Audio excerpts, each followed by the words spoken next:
Hi guys, welcome back again to another GC video. A girl is back and I'm back with information, right?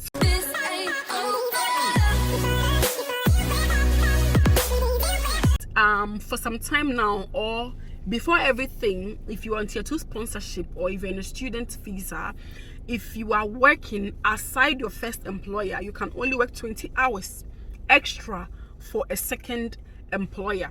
However, due to COVID and certain circumstances and staff shortage here and there, the UK VI or the UK government has been lifting this ban on and off. So they lift it off, they bring it back on. They lift the cap off, they bring it back on. So when the COVID came, you could work as many hours that you wanted, agency, bank here and there. Along the line, when the COVID began to come down, that restriction was brought back. Then along the line again, it was taken off.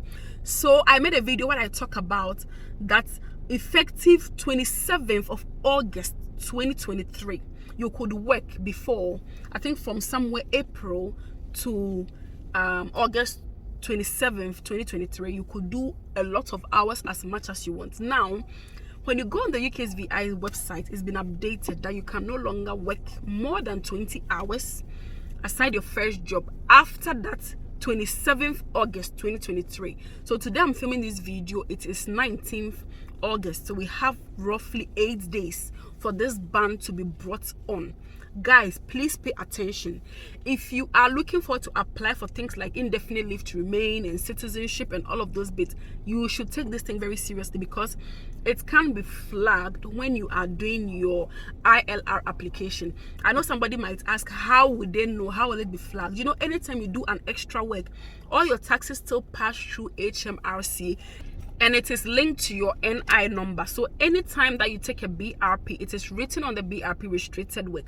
What it means is that there are rules that are surrounding your visa that you hold, and I've shared a lot about these visa restrictions, like no access to public fund. What is public fund? Council tax, council housing, and all of those bits all count as public fund. Child benefits, you know, and all of those bits counts as public fund. So you are not eligible to take any of this. Aside of that, you cannot work more than 20 hours. So if you are doing 20 hours, if you are part of the people that were doing 20 hours because the cap was lifted, I just came to remind you that effective 27th August 2023, you are going back to doing your 20 hours. If you are somebody who is looking forward to remain in the UK and apply for indefinite leave to remain, then you should take this thing seriously. Unless you don't really care, or you are not really, you know, settling in the UK, you may be moving to another country, then fine. Somebody may be asking what counts as a second job. You know, in some of the NHS trusts, their bank staff or their bank staffing is managed by a third party, which means that the bank staffing is not done by that NHS trust. Yeah, it's done by NHSP or NHS professional. They've given it to a third party who is running the bank for them. Now you realize that when you do this bank shift, you have a different pay slip. It means that it's counted as a second job in most cases. In some trusts, it is not so. In some trusts, their bank shifts are managed by their own bank. It's managed by the trust bank, so it is not given to a third party. So in that case, you are safe. You can do as many hours. So ask your trust. Be sure that your trust bank or your trust your trust bank staffing is not managed by a third party. If it is not managed by a third party, they can do as many hours as you want.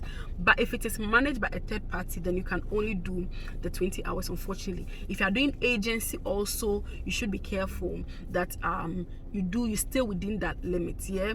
And if you are like in a nursing home, it's just one manager or it's just one home that you are working for, then you can do overtime and overtime. As far as you're not moving from that particular place to go to another place to do an overtime, it is still counted as part of your first job. You can do as many hours. As far as your management is happy for you to work those hours, you can do as many hours that you want.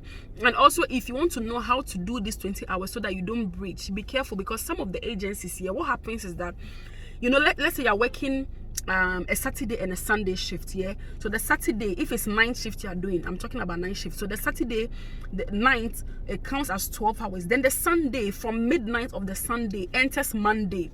Some of the agencies don't count that 8 hours from the midnight of the Sunday to Monday as part of the Sunday. So if that is the case, then you can still do your 20 hours Saturday, Sunday, 4 hours for the Sunday, then the 8 hours goes into the next week. It's not every agency that calculates it like this. Some agencies calculate the whole Sunday night, irrespective of it. As far as it's clocked in as a Sunday shift, they calculate everything as a Sunday. So you should be careful to ask your agency or your consultant who is doing it, so that you do not overdo your shift. Some of the agencies are very careful. They will even flag it to you and tell you you are doing more than 20 hours, or they will not allow you to even book the shift because it's more than 20 hours. Some agencies do not also care. They will book you the shift as far as you are happy to work. So you need to be careful not to go beyond that limit, because it's going to reflect on your NI and it's going to be flagged up when you are doing your visa application. I think that is just what I have to say.